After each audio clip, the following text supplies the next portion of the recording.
नमस्कार, मैं धनंजय कुमार, द नागरिक में आपका स्वागत है। ये जो वोट चोरी का मामला है वो बढ़ता जा रहा है और जिस तरह से प्रेस कॉन्फ्रेंस किया चुनाव आयोग के कमिश्नर ने, उसने एक तरह से कहिए कि आग में घी का काम किया है। जितनी बातें बोली उसका पत्रकारों ने तो बड़ा भारी आलोचना की ही, संसद में भी इसको लेकर के सवाल उठे और तमाम विपक्ष के जो दल है वो लामबंद हो गए, इकट्ठा हो गए, उनकी आपस में बैठक हुई। कई सांसदों ने ये भी कहा कि महाभियोग उन पर लागू किया जाए, महाभियोग लाया जाए उनके खिलाफ। हालांकि महाभियोग लाया जाएगा या नहीं लाया जाएगा अभी तय नहीं है, लेकिन इस पर चर्चा हुई और विपक्ष के सांसद, उनको लग रहा है कि अगर इस बार चुनाव आयोग को ठीक नहीं किया गया तो फिर चुनाव जो है या लोकतंत्र जो है बचना मुश्किल है, लोकतंत्र बचने वाला नहीं। उधर राहुल गांधी बिहार में है और बिहार के अलग अलग जिलों में, इलाकों में सड़कों पर चल रहे हैं, लोगों से बात कर रहे हैं, संवाद कर रहे हैं। भारी भीड़ है, लोगों में उत्साह है, लोग उनके पास शिकायतें लेकर के आ रहे हैं, उन शिकायतों को सुन रहे हैं, उनके वीडियोज बना रहे हैं और सोशल मीडिया पे डाले जा रहे हैं। हम वो भी दिखाएंगे। दूसरी तरफ ये भी मीडिया में चल रहा है, जो गटर मीडिया है, कि क्या राहुल गांधी जेल भेजे जाएंगे। दूसरी तरफ जो सोशल मीडिया के लोग हैं वो कह रहे हैं क्या ज्ञानेश कुमार जेल भेजे जाएंगे। अब कौन जेल जाएगा, कौन जेल नहीं जाएगा, किसको वोट देने का अधिकार मिलेगा, किसका अधिकार छिन जाएगा, चुनाव आयोग फ्री एंड फेयर चुनाव कराएगा बिहार में या नहीं कराएगा, अगर फ्री एंड फेयर चुनाव नहीं होगा तो क्या होगा, विपक्ष का क्या होगा, लोकतंत्र का क्या होगा, ये तमाम सवाल है। आज हम समझेंगे ये भी कि जो सुप्रीम कोर्ट है उसकी भूमिका क्या है। क्या सुप्रीम कोर्ट से ऊपर है चुनाव आयोग?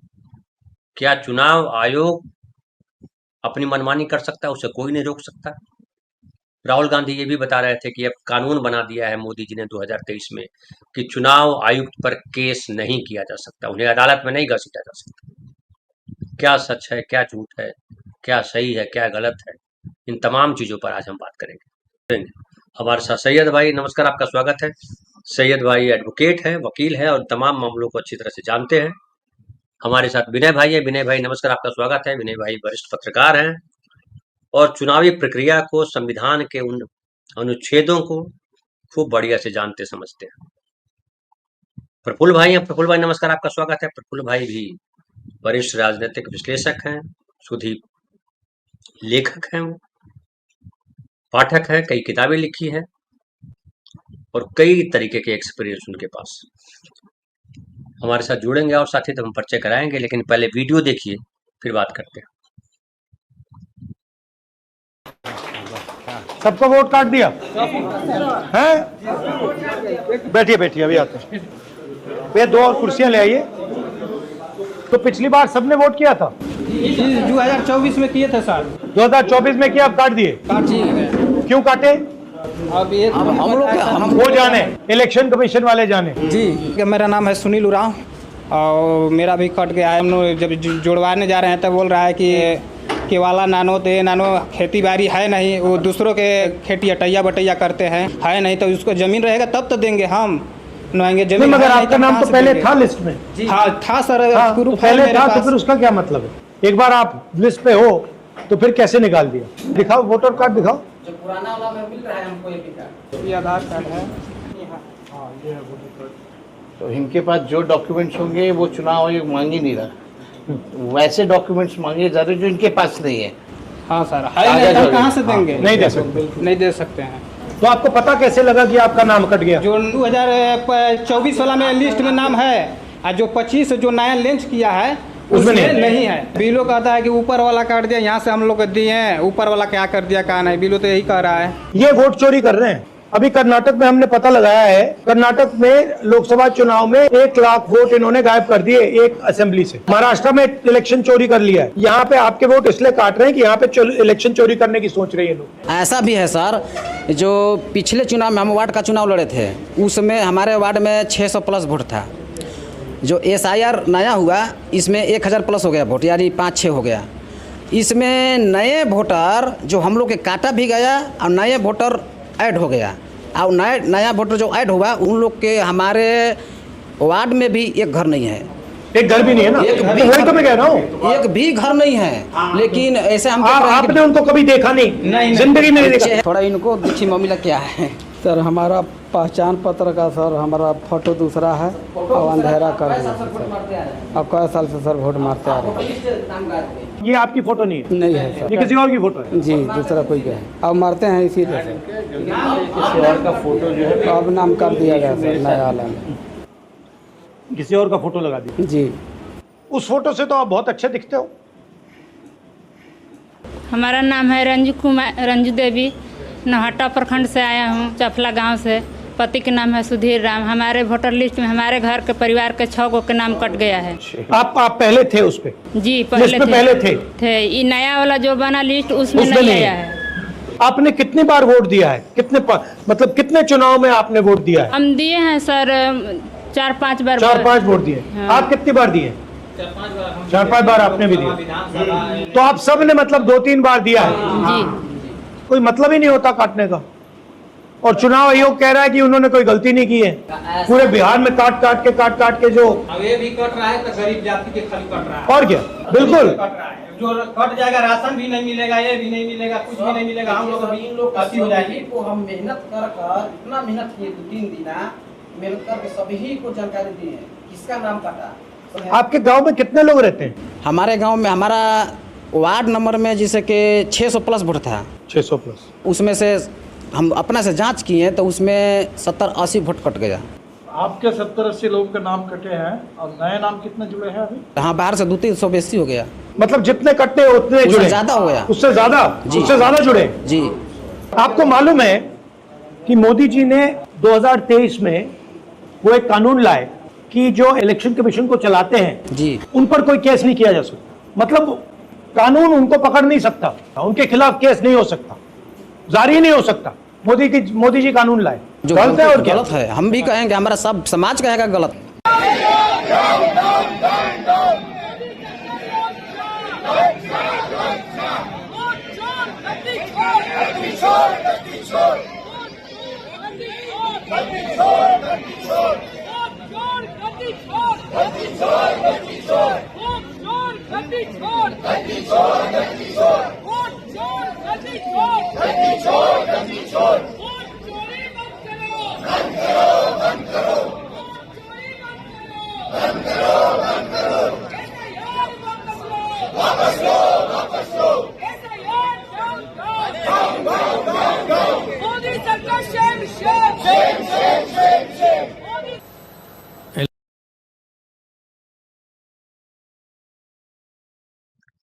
उधर जो है पहला वीडियो में आपने देखा कि पहला वीडियो में वो जो हैं राहुल गांधी, दीपांकर भट्टाचार्य साथ में बैठे हुए, तेजस्वी बैठे हुए और भी बिहार के नेता बैठे हुए, लोगों से मिल रहा है। औरंगाबाद जिला है बिहार में, वहाँ उन लोगों से मिल रहे हैं जिनका नाम कट गया वोटर लिस्ट से। दूसरे वीडियो में आपने देखा कि संसद के बाहर लोग प्रदर्शन कर रहे हैं, सांसद हैं सारे। और ये देखिए तीसरा वीडियो, इसमें इंडिया की प्रेस कॉन्फ्रेंस को अटेंड भी किया है, देखा है और सारे देश ने सुना है। समाजवादी पार्टी के नेता है। ईसीआई ने बार बार कहा है कि जो आरोप लगाए जा रहे हैं उसको शपथ पत्र के माध्यम से, एफिडेविट के माध्यम से दिया जाना चाहिए। मैं आपको बताना चाहता हूं कि 2022 के उत्तर प्रदेश के चुनाव के वक्त जब अखिलेश यादव ने ये कहा कि समाजवादी पार्टी के समर्थकों के बड़े पैमाने पर वोट काटे गए हैं, तो इलेक्शन कमीशन ने एक नोटिस दिया कि आप इसको बताइए। तो 18,000 मतदाताओं के एफिडेविट दिए गए इलेक्शन कमीशन को, जिसकी सारी रसीदें भी थी। और आपको आश्चर्य होगा कि एक भी उस एफिडेविट पर आज तक कोई कार्रवाई नहीं की। जो इलेक्शन कमीशन रोजाना राहुल गांधी जी से एफिडेविट मांग रहा है, उस इलेक्शन कमीशन को हम 2022 में 18,000 गलत तरीके से काटे गए वोटों के एफिडेविट दे चुके हैं। इस तरह के एफिडेविट हैं, उसकी सब रसीदें हैं, और कोई कार्रवाई नहीं हुई। दूसरे, जब उपचुनाव हुआ 2024 में उत्तर प्रदेश में, तो जो विधानसभा थी कुंदर की या अन्य, उसमें इन्होंने बीएलओज को चेंज कर दिया। कुंदर की में जो बनी हुई पहले की लिस्ट थी, उसमें से सारे यादव और मुसलमानों को 100% हटाकर दूसरे लोगों को रखा गया। दोनों सूचियां इलेक्शन कमीशन को दी गई शिकायत के तौर पर कि देखिए ये इलेक्शन कमीशन, ये थे बीएलओज, और इलेक्शन कमीशन ने जाति के आधार पर सारे मुस्लिम और यादवों को हटाकर दूसरे लोगों को किया है। उस पर कोई जांच और कोई कार्रवाई नहीं की गई। इसी तरीके से जब मैनपुरी में उपचुनाव हो रहा था, तब हमने लिख के दिया कि सिर्फ एक बिरादरी के ही सारे एसडीएम्स, सारे सीओज और सारे एसएचओज मैनपुरी में पोस्ट किए गए थे। एक ही बिरादरी की, मुख्यमंत्री की बिरादरी की। आप जानते हैं कि जब चुनाव होता है तो चुनाव वाले दिन एसडीएम और सीओ गाड़ी लेके चलते हैं, पुलिस और पीएसी उसके साथ होती है। जिस बूथ पे चाहे उस बूथ पे लोगों को दौड़ा के हटा दें और वोट न पड़ने दें, ये काम उनका होता है। बजाय इसके कि ये देखें कि वोट सही तरीके से पड़ रहे, कोई अव्यवस्था तो नहीं हो रही है, और वो भी उनका अधिकार नहीं होता है। वोट को चेक करने का अधिकार केवल प्रिसाइडिंग ऑफिसर, पोलिंग ऑफिसर्स को होता है।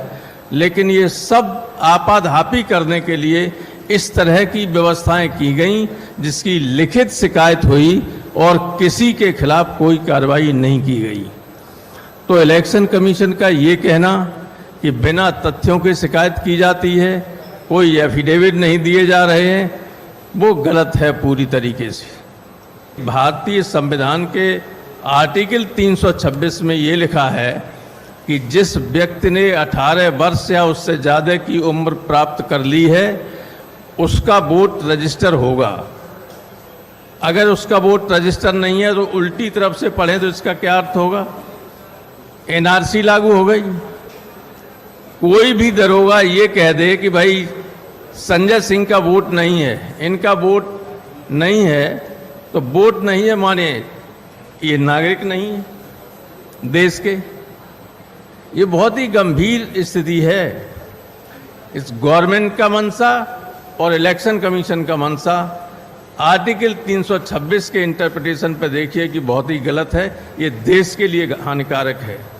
गंभीर चिंता की बात है सारे देश के नागरिकों के लिए। जिनका वोट नहीं होगा उनसे सरकारी अधिकारी कोई भी ये कह सकता है कि तुम तो इस देश के नागरिक नहीं हो। You are a supreme authority. You are our guardian. Sir, मतदान का हक हमको संविधान ने दिया है, उसको छीन लेने का किसी का अधिकार नहीं है। और इलेक्शन कमीशन हमको धमका रही है और डरा रही है और ये कह रही है आप एफिडेविट दो। हमने एफिडेविट दिया है। This is not going on record. I'm sorry, this is not going on record.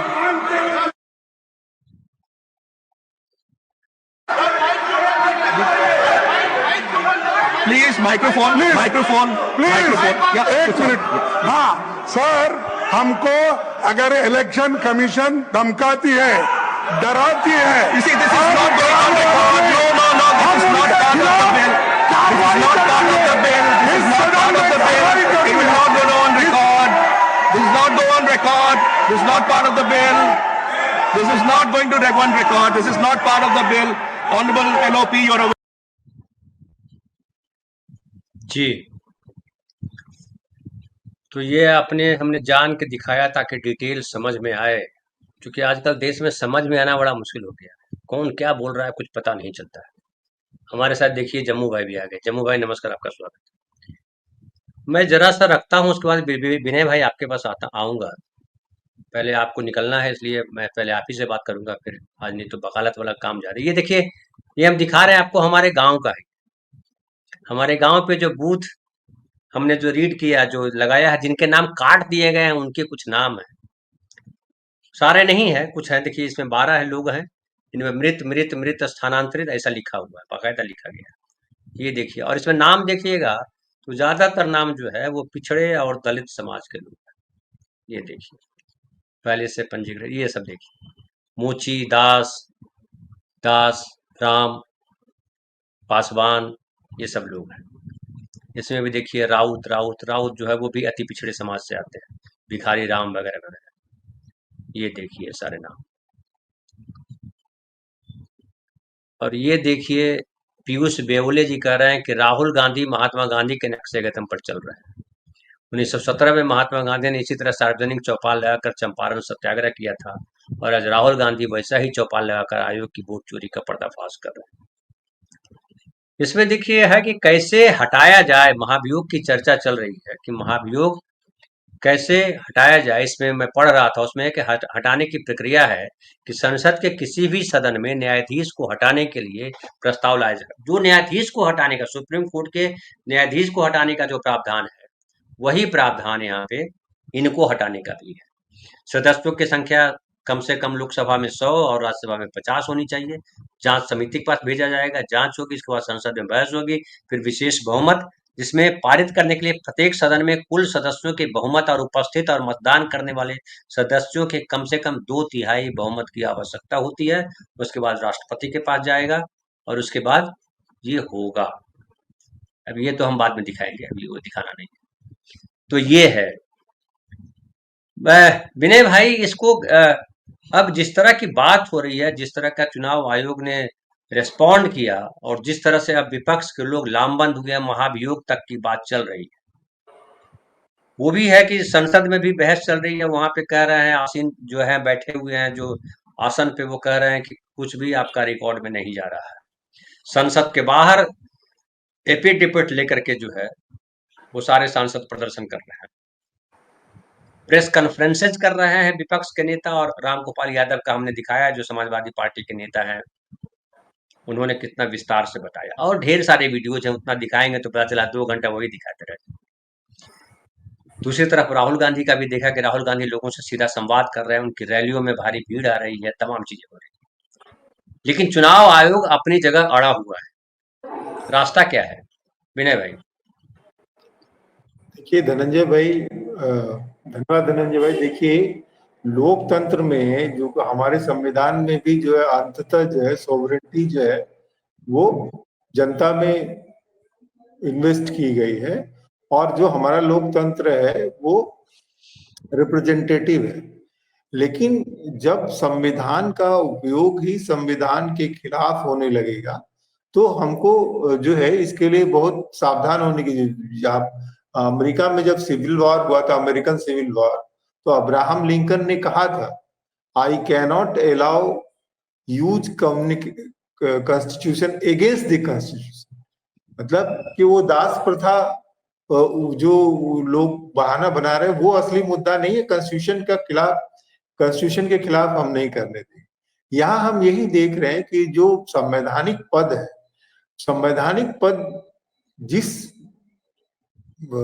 उद्देश्य के साथ बनाया गया और जो उनको अधिकार दिए गए, उन सब का जो है वो इस ढंग से उपयोग किया जा रहा है जो जनता की। देखिए हमारे यहाँ जो है वो जो ब्रिटिश मॉडल नहीं है, जिसमें आपने सरकार ने जो है वो जो आवश्यक प्रक्रिया है वो प्रक्रिया पूरी कर ली और अगर कोई कानून बन गया तो उसको किसी तरह से जो है चुनौती नहीं दी जा सकती है, क्योंकि जो ब्रिटेन का जो इतिहास था उसमें ये लोगों को अनुभव नहीं था कि चुने हुए जो प्रतिनिधि होंगे वो भी जो है गलत काम कर सकते हैं।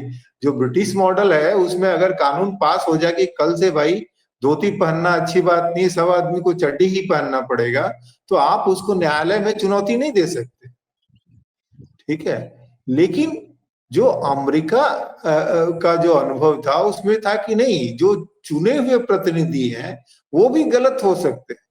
इसीलिए वहां ड्यू प्रोसेस ऑफ लॉ का वो जो जूरिस्प्रूडेंस के आधार पर है कि सरकार गलती कर सकती है, चुने हुए प्रतिनिधि भी गलती कर सकते हैं। तो इसीलिए वहां ये व्यवस्था की गई कि सरकार अगर कोई कानून पास कर देती है, पूरी प्रक्रिया अगर कोई खामी नहीं होती है, उसके बावजूद अगर उसका वैचारिक आधार सही नहीं है तो न्यायालय उसको खारिज कर सकती है। हमारे यहाँ एक बनता हुआ राष्ट्र था तो बीच की प्रक्रिया अपनाई गई और हम लोग देखते हैं कि जो हमारा जो संपत्ति का अधिकार तो फंडामेंटल राइट्स था, उसको फिर हटाया गया, है ना। तो अभी जो जिस टोन में चुनाव आयोग बात कर रहा है वो ऐसा लगता है कि जैसे कोई बहुत देव तुल्य है, उनके पास में सारा ज्ञान सारा अधिकार है और वो जो है प्रजावत्सल रूप में पूरे मतदाताओं के अधिकार की सुरक्षा करने की जिम्मेदारी है और सारे जो भटके हुए जो राजनीतियां हैं उनको दुरुस्त करने का काम उनका है। और उसमें तमाम वो जो है ऐसी गलतियां और झूठ कर रहे हैं। जैसे उन्होंने कहा कि भाई जो राजनीतिक पार्टी का तो जन्म ही जो है चुनाव आयोग में निबंधन के पश्चात होता है, तो हम कैसे किसी के साथ पक्षपात कर सकते हैं। पक्ष विपक्ष हमारे लिए तो कुछ नहीं, सब जो है समकक्ष। इतनी बढ़िया उन्होंने शब्दावली इस्तेमाल की। और वो खुद ही जब देखिएगा चुनाव आयोग लिखते हैं कि दो तरह के राजनीतिक दल हैं, एक पंजीकृत है एक गैर पंजीकृत है। राजनीतिक दल पहले बनते हैं, बाद में जाके वहां पंजीकरण कराते हैं तो उनको चुनाव चिन्ह मिलता है। और जो पहली जो चुनाव आयोग बना तो उसमें पूरी जो मैंडेट है वो ये है कि चुनाव आयोग का कि आपको चुनाव को फ्री एंड फेयर कराना है। और उसमें फेयर शब्द जो है बहुत उसकी व्याख्या है, उसमें आपके ऊपर बहुत जिम्मेदारी है कि भाई उसमें धन बल का इस्तेमाल नहीं होगा, बाहुबल का इस्तेमाल नहीं होगा, तमाम चीजें उसके ऊपर जिम्मेदारी दी गई है। जो लोग समाज के निचले तबके के हैं जिसमें ये सब तमाम चीजें आते हैं, जिनके पास में कागज नहीं होगा, जो बूथ तक ठीक से नहीं पहुंच सकते हैं, जो बुजुर्ग हो गए, उन सब की व्यवस्था करनी पड़ेगी। चुनाव आयोग तभी तो जाके हर जगह प्रचार करता है कि आइए वोट दीजिए, तमाम चीजें। आज जो है चुनाव आयोग बिल्कुल दूसरे सिरे से आ गया है कि आपके पास ये कागज नहीं है, आपने जो कमी है उसके आधार पे वो एक्सक्लूसिविस्ट हो गया है। तो ये जो है बहुत खतरनाक है।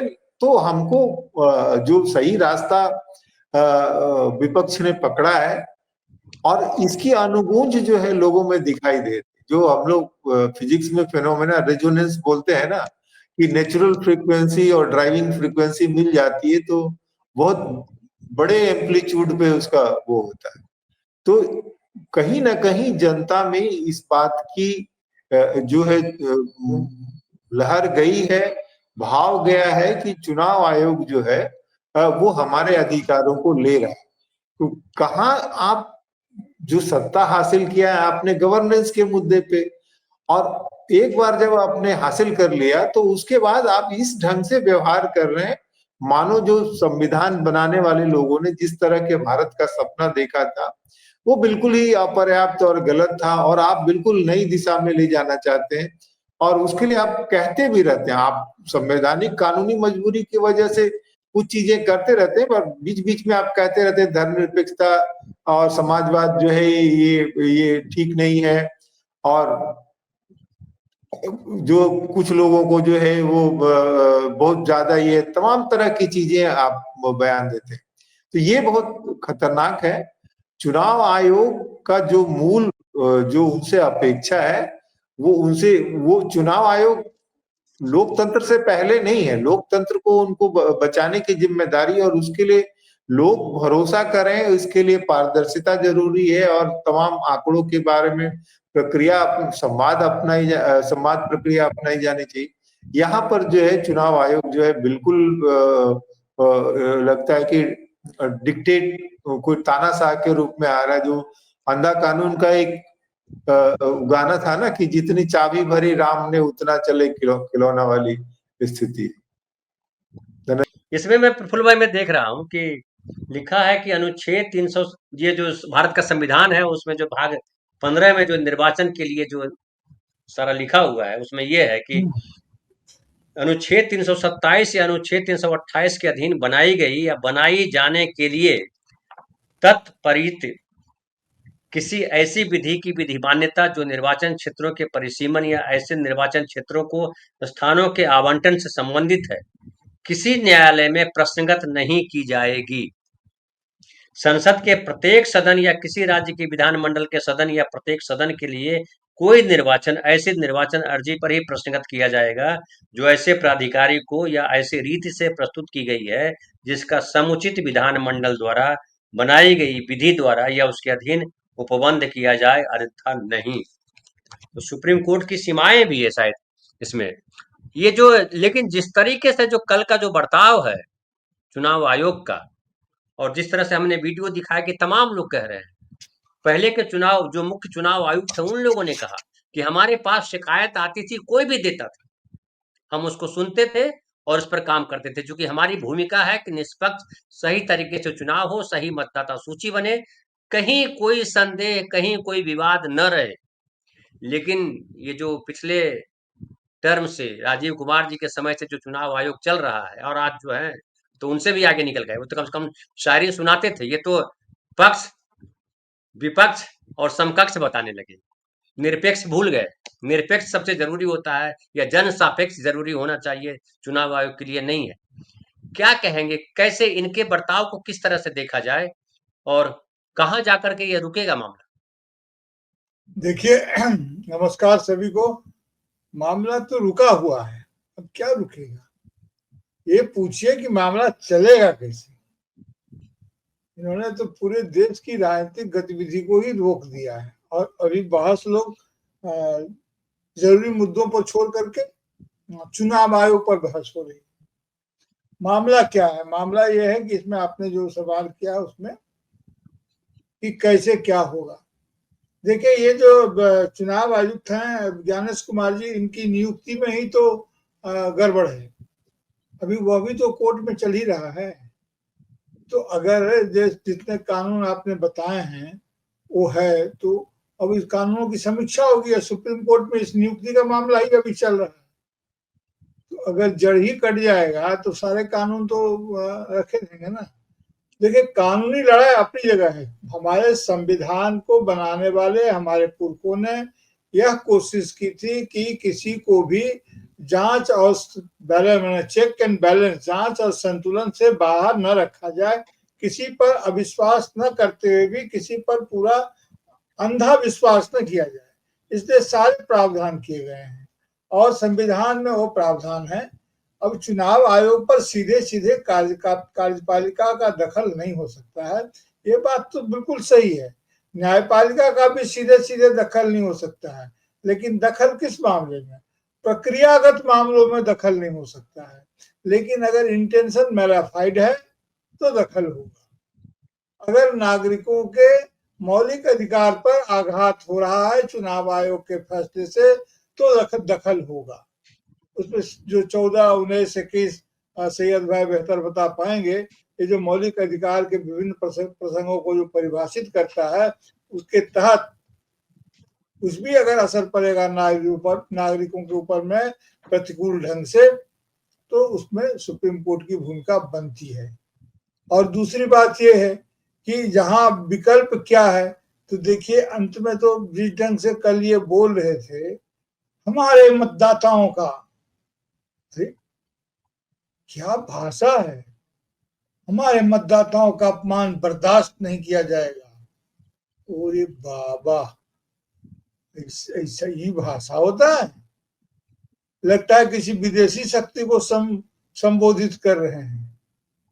यहाँ अपमान, भावनाओं का आहत होना पिछले 10 साल में बहुत बढ़ गया है। हर बात में हर चीज का अपमान ही हो जा रहा है, हर किसी की भावनाएं ही आहत हो जा रही है। तो ये इसको चुनाव आयोग शांत नहीं रहेगा। शांत रहेगा ना, जिसने संसार बनाया उसने शांति के तमाम उपाय किए। अब भारतीय संस्कृति तो शांति की ही तलाश में रही। अभी देखिए कि उन्होंने कहा कि या तो हलफनामा दीजिए या माफी मांगिए, तीसरा कोई विकल्प नहीं है।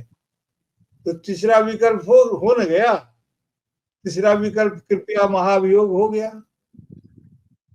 कृपया महाभियोग हो गया। अब जब महाभियोग के क्या आधार हैं? सिद्ध अक्षमता और कदाचार, ये दो इंपॉर्टेंट है, जिससे ये पता चलता है कि आप अक्षम हैं। आपको यह नहीं मालूम है कि जनप्रतिनिधियों से जनप्रतिनिधित्व कानून के तहत किस तरह से पेश आना चाहिए। आपको नहीं मालूम है कि नेता प्रतिपक्ष की जो भी स्थिति है, अब उसमें सवाल उठा रहे हैं लोग कि संवैधानिक स्थिति नहीं है, स्टैट्यूटरी स्थिति है। ठीक है, मैं नेता प्रतिपक्ष की बात कर रहा हूं, लेकिन कैबिनेट मिनिस्टर का रैंक है तो कैबिनेट मिनिस्टर की जो स्थिति है वह तो है। तो आप जब इसकी बात बोल रहे हैं तो वही स्थिति प्रधानमंत्री की भी होगी, स्टैट्यूटरी ही होगी, वो तो सभी जानते हैं। लेकिन जिस तरह से आप पेश आते हैं, आपको ये शोभा नहीं देता है। अंततः आप नियुक्त हैं और 3 लोगों में उस नियुक्ति में ही समस्या हो गई। जो अनूप वर्णवाल और क्या कौन जया मैडम थी जिनका केस था, तो उसमें यह कहा गया था कि तीनों को रखा जाए, और यह भी कहा कि मैंने चीफ जस्टिस ऑफ इंडिया और विपक्ष नेता प्रतिपक्ष और प्रधानमंत्री की समिति इसको नाम को तय करे। एक तो उसी में इम्बैलेंसेस था, क्यों यही 3 लोग करेंगे, उस जबकि इनको निकालने की प्रक्रिया इतनी कठिन है कि 2/3 बहुमत से ही महाभियोग लगेगा। तो उसकी नियुक्ति की प्रक्रिया को भी थोड़ा सा और ट्रांसपेरेंट करना चाहिए था। पहले भी मैंने कहा था कि इसमें एक अंतर्निहित असंतुलन है नियुक्ति में और पद मुक्ति के मामले में। आप ही के चैनल पर कहा था या आपके भी चैनल पर कहा था, पता नहीं। तो अभी जो मामला जब दिख रहा है कि ये आपके नागरिक अधिकार को, मौलिक अधिकार को प्रभावित कर रहा है, क्योंकि हमारी नागरिकता के कैरेक्टर को चेंज कर रहा है। आप कैसे नागरिकता हम सिद्ध करेंगे? ऑनर शिफ्ट किया जा रहा है। कैसे कोई भारत का नागरिक होता है जो भारत भूमि पर जन्म लिया है, जिसके माता पिता यहाँ के हों, जो 5 वर्ष से अधिक अवधि से यहाँ रह रहा हो, और वह अगर अप्लाई करे, बहुत सारे प्रावधान है, 3, 4, 5 तो नहीं प्रावधान है जिसके तहत भारत का। आप कैसे हमारी नागरिकता पर सवाल खड़ा कर दे रहे हैं? और आपने अभी जो राहुल गांधी का जिसका आप दिखा रहे थे, राहुल गांधी और दीपांकर भट्टाचार्य और ये थे, क्या नाम उनका, तेजस्वी यादव थे, ये तीनों लोगों की उपस्थिति में लोग जिस ढंग से बोल रहे थे, नागरिक झूठ बोल रहे थे क्या कि उनका नाम पिछली बार था और इस बार नहीं है। तो जैसे ही महाभियोग की हवा लगी, धनखड़ जी भी जो एकलव्य थे, अब किसके एकलव्य थे जाने दीजिए, लेकिन एकलव्य बन गए थे, उन पर भी जब महाभियोग की बात उठी थी तो उसके बाद भी उनकी एकलव्यता थोड़ी विनम्रता में परिवर्तित हो गई थी। महाभियोग का इधर चल रहा है। आपने जिन सांसदों की संख्या बताई है वह तो वो जाएगा, और जब उसके बाद ही ये हमें लगता है कि राहुल ये जो दिखलाए हैं, आपने जो दिखलाया है उस पर ये सफाई मांग रहे हैं, अपने अधिकारियों को लिख रहे हैं कि भैया इनका कृपया डाटा संरक्षण कीजिए, कृपया, और कृपया पर आ गए हैं। तो ये चौथा विकल्प आ गया, कोई तीसरा विकल्प नहीं है, हलफनामा या माफीनामा, तो तीसरा विकल्प आ गया जी। ठीक है, ठीक है, ठीक ठीक। सैयद भाई, जम्मू भाई, मैं आपके पास आता हूँ, सुनील जी के पास आखिर में आएंगे। जम्मू भाई आपके पास, क्या चुनाव आयोग को नियंत्रित करने का कोई प्रावधान नहीं है संविधान में? क्या संविधान बनाने वालों ने ये कह दिया कि ये निरंकुश सब जो है जनता के अनुसार होगा, लेकिन ये निरंकुश होगा, इस पर किसी का लगाम नहीं होगा, ऐसा कहा है क्या संविधान में?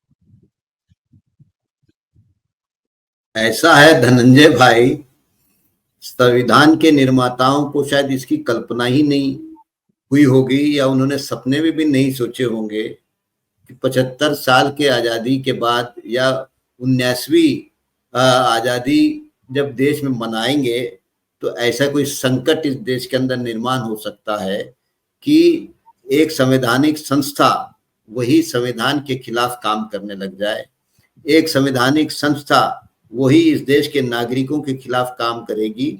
शायद ऐसा उन्होंने सोचा नहीं था, उल्टा उन्होंने शायद यही सोचा होगा कि जैसे जैसे हमारे देश, आजाद देश की उम्र बढ़ते जाएगी वैसे वैसे इस देश का लोकतंत्र का भी उम्र बढ़ते जाएगा, और जैसे जैसे लोकतंत्र की उम्र बढ़ते जाएगी वैसे वैसे इस देश के अंदर लोकशाही और समृद्ध होगी और देश का नागरिक ज्यादा देश के जड़न गड़न में, देश को चलाने में, देश को बनाने में, देश को तराशने में उसकी भूमिका जो है उसको सुनिश्चित की जाएगी।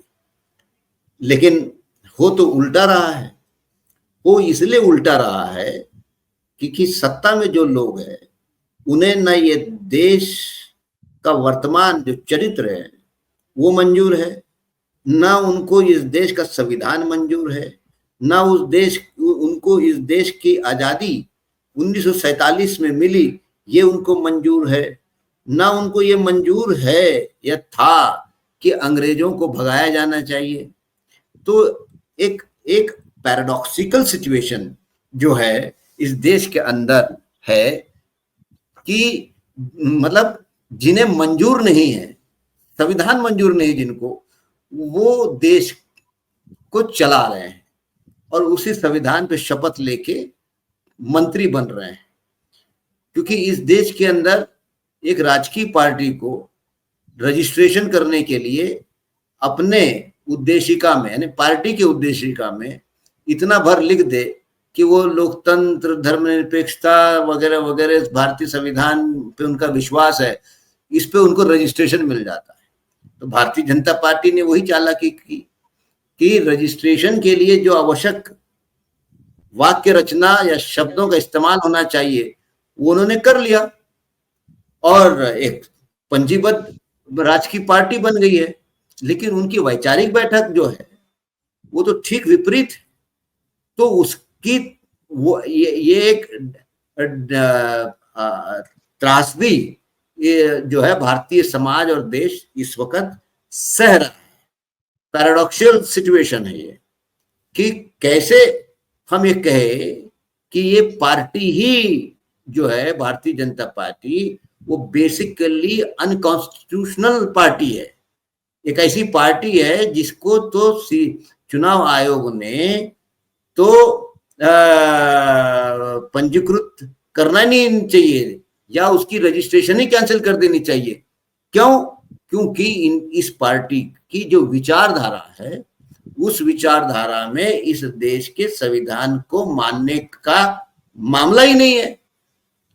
तो ये कैसे होगा? मतलब ये एक विचित्र परिस्थिति है। इसलिए हमारा जो चुनाव का सिस्टम है फर्स्ट पास द पोस्ट, उसमें जिनको ज्यादा वोट मिलेंगे वो जीत के आ गए। अब सवाल ये है कि संविधान के निर्माताओं की ये कल्पना रही होगी कि संविधान के जो विभिन्न संवैधानिक संस्थाएं हैं, कॉन्स्टिट्यूशनल अथॉरिटीज है, वो अपना काम बहुत ही स्वतंत्र रूप से करेगा और कोई एक दूसरे के काम कार्य क्षेत्र में हस्तक्षेप नहीं करेगा।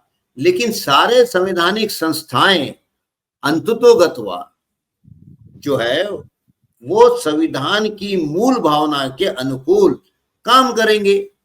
लेकिन दिक्कत ये हो गई कि अब ये जो चुनाव आयोग है वो चुनाव आयोग अब इस देश के संविधान के अनुरूप का चुनाव आयोग ना रहकर वो अब मोदी, अमित शाह, भारतीय जनता पार्टी, आरएसएस का एक टूल के रूप में काम कर रहा है। और इसीलिए हम देख रहे हैं कि चुनाव आयोग का जो मैंडेट है, ठीक चुनाव आयोग उसी मैंडेट के विपरीत काम कर रहा है। चुनाव आयोग का मैंडेट क्या है? चुनाव आयोग का मैंडेट सिटीजनशिप तय करने का नहीं है। इस देश के अंदर संविधान के अंदर आर्टिकल 5 से लेकर 11 तक नागरिकत्व जो है उसकी पूरी परिभाषा है। उसके बाद इस देश के अंदर एक कानून है जिसको कहते हैं सिटीजनशिप एक्ट 1955। तो चुनाव आयोग कहां घुस जा रहा है इसमें? उसका काम ही नहीं है ये सब। चुनाव आयोग जिसका काम है कि इस देश के अंदर आर्टिकल 326 के मुताबिक संविधान के जो 18 साल के ऊपर हो गए हैं ऐसे तमाम नागरिकों को चुनाव की प्रक्रिया से वो वंचित ना रखे, इसीलिए जो मतदाता सूची होती है, इलेक्टोरल रोल्स जिसको अपन कहते हैं, उसमें उनका नाम पंजीबद्ध कराना, ये पहला मैंडेट है चुनाव आयोग का।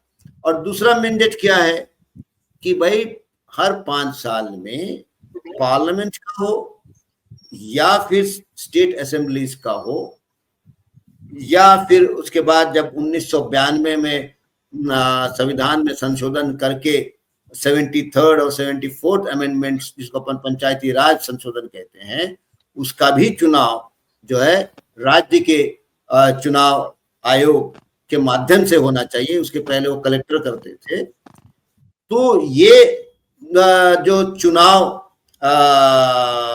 कराने का काम, और वो भी कैसे कराना है, फेयर एंड फ्री चुनाव कराने को सुनिश्चित करना, यही वो मैंडेट है इलेक्शन कमीशन का।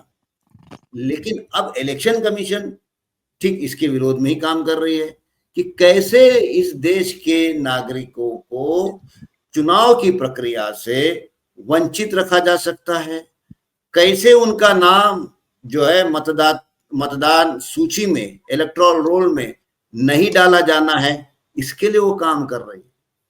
ठीक है, अजीब बात है। मैं आता हूँ, वापस आता हूँ जी। हाँ जी, सैयद भाई आ गए हैं। सैयद भाई, जब चुनाव आयोग जो अभी कह रहे थे जम्मू भाई कि फ्री एंड फेयर इलेक्शन कराना ही चुनाव आयोग का काम है, उसके पास और कोई काम नहीं। और फ्री एंड फेयर कराने का भी सिस्टम बना हुआ कि भैया आपको ये मतदाता सूची ऐसे बनेगी, इस समय पे रिवीजन होगा, इसका जोड़े जाएंगे, घटाए जाएंगे, और वहां पे आप डिप्लॉयमेंट करेंगे चीजों का, और चाहेंगे कि सही तरीके से वोट मतदान सही जगह जाए, जो लोग दें, फिर सही तरीके से जीत हार के की गणना हो, और जीत हो जाए उसके बाद देते। लेकिन चुनाव आयोग जो कर रहा, जो बयान दे रहा है, जिस तरह की बयानबाजी कर रहा, क्या चुनाव आयोग निरंकुश हो जाए? कोई प्रावधान है आपके अदालत में या आपके कानून में, आपकी किताब में कहीं कुछ है उस पर? अरे यार, देखिए, हाँ, पहले सबको मेरा नमस्कार। जम्मू भाई बहुत दिनों के बाद दिखे। तो इलेक्शन कमीशन का जो एसेंस है, दैट इज मास इंक्लूशन। आपका काम ही है कि 18 साल के जितने हमारे नागरिक हैं उनको ढूंढ ढूंढ के उनको अपने वोटर लिस्ट में जोड़ना सबसे पहला प्राथमिकता है। मास एक्सक्लूशन नहीं है। लेकिन इस वक्त जो रवैया हम लोग देख रहे हैं इलेक्शन कमीशन का, वो तो मास एक्सक्लूशन का है। उनको काटने को पड़ी है, वो ढूंढ ढूंढ के नाम काट रहे हैं। अरे भाई, आप इलेक्शन कमिश्नर हो, आपका रोल क्या है? दाढ़ी जाओ, तो आपका रोल क्या है? आपका रोल है कि आप पूरे देश के अंदर आप लोगों को ढूंढिए कि कौन एडल्ट है जो मेजॉरिटी अटेंड कर चुके हैं, जो बच्चे, उनको फॉर्म 6 का मतलब क्या होता है? कि फॉर्म 6 का मतलब यही होता है कि आप नए वोटर्स को इंक्लूड कीजिए जो 18 साल अटेंड कर चुके हैं, जो मेजॉरिटी अटेंड कर चुके हैं। उनका मकसद ही यह है ये एक इंक्लूशन, लेकिन इस वक्त जो देखा जा रहा है बिहार में खास तौर पे, आपने पहली बात के इलेक्शन को एक महीने सैयद का भाई आप जो कह रहे हैं ना, आप जो कह रहे हैं, बड़ा इस पर एक लाइन क्लियर कर दूं। फॉर्म 6 इसलिए है कि नए मतदाता उसमें जुड़ सके। हाँ, उसके वही अलावा तो है ना। ऐसा कोई फॉर्म नहीं है जिसमें मतदाता का नाम काट दिया गया है और उसको फिर से जोड़ा जाए, ऐसा कोई फॉर्म ही नहीं है। Yes yes yes. तो अभी आप देखिए कि संविधान का जो अनुच्छेद 324 में जो इलेक्शन कमीशन का सारी चीजें जो है, सारा प्रावधान उसमें बता दिया गया कि इलेक्शन कमीशन मतदाता कैसे का नाम अपॉइंट हो। काटने का प्रावधान ही नहीं है।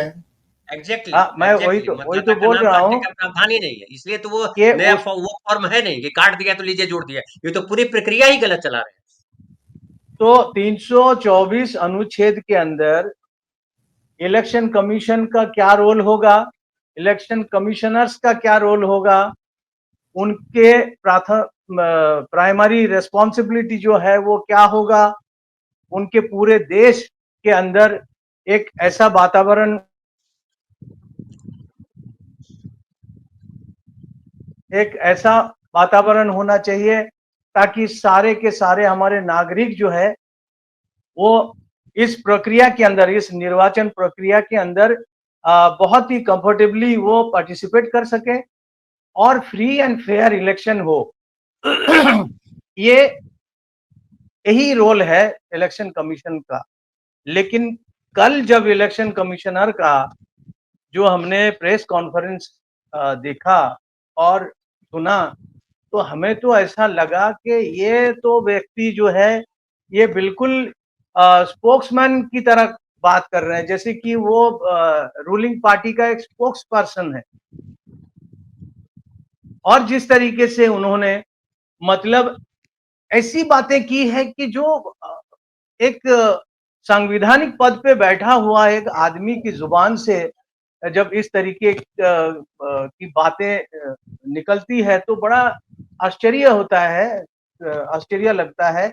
उन्होंने क्या बोला जब फुटेज मांगने के सवाल के ऊपर उन्होंने जवाब क्या दिया कि क्या हमारी माताएं, हमारी बहनें, हमारी बहुएं हाँ का फुटेज देना मुनासिब है। तो इसका मकसद क्या है?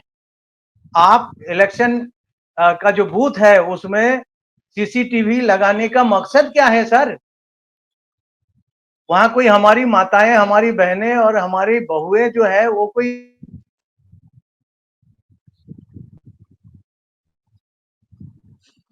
वहां कोई बोलना नहीं चाहिए, कोई वहां कोई स्नान के लिए नहीं जा रहे हैं या कोई कपड़े बदलने के लिए नहीं जा रहे हैं, वो वहां पे वोटिंग करने आ रही है।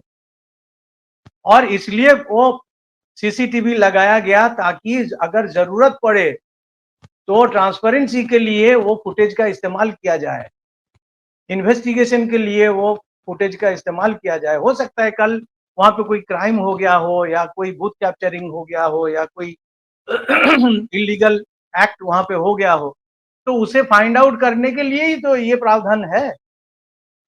आप सीधा सीधा एकदम माता और बहन और बहू के ऊपर आ गए।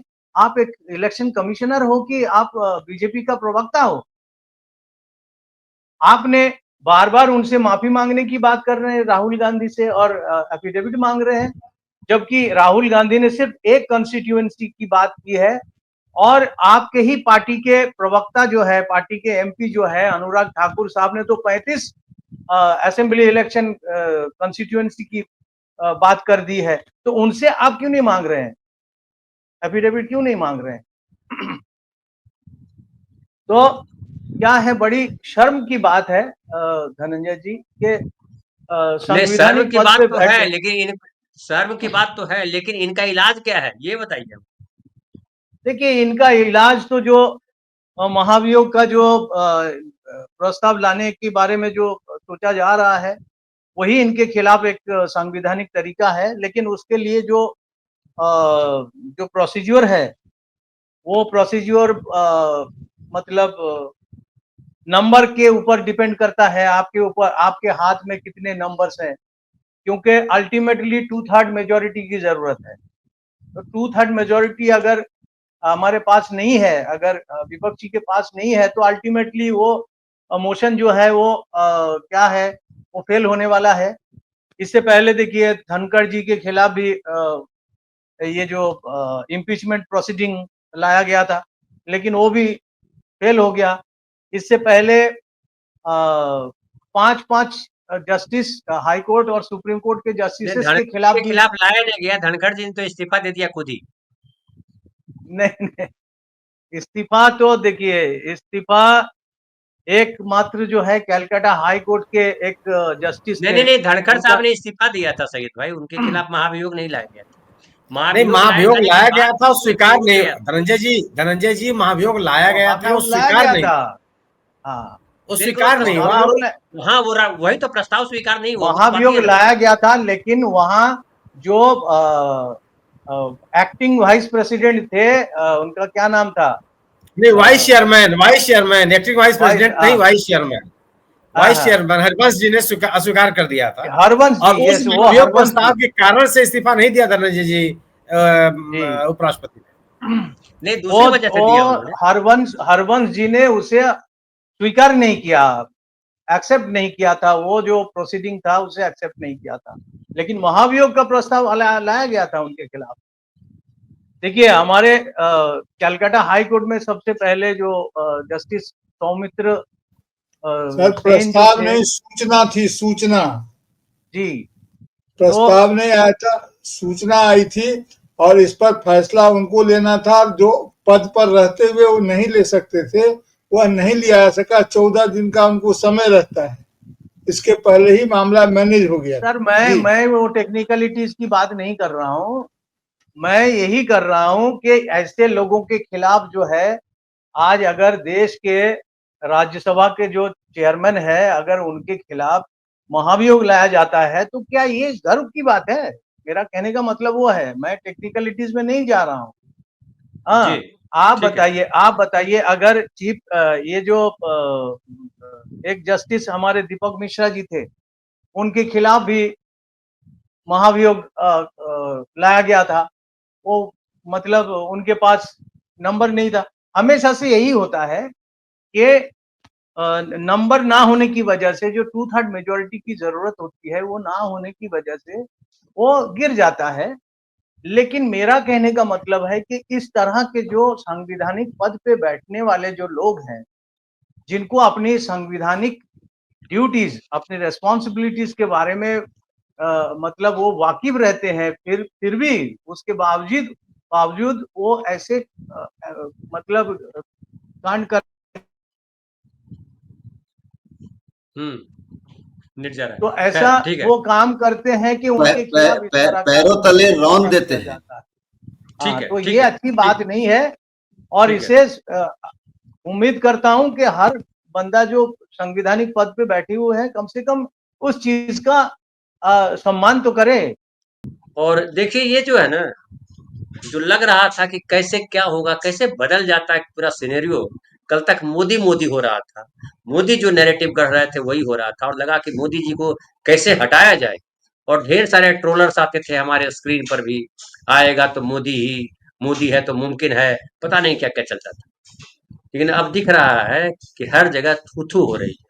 मैं गांव से बात कर रहा हूँ, मैं लोगों से बात कर रहा हूँ, मुझे आ रहा है कि बैंकर गालियां दे रहे हैं। मतलब वो गाली मैं दे नहीं सकता, ऐसी गालियां दे रहे हैं, और कैमरे पे दे रहे हैं, ये भी समझ लीजिए।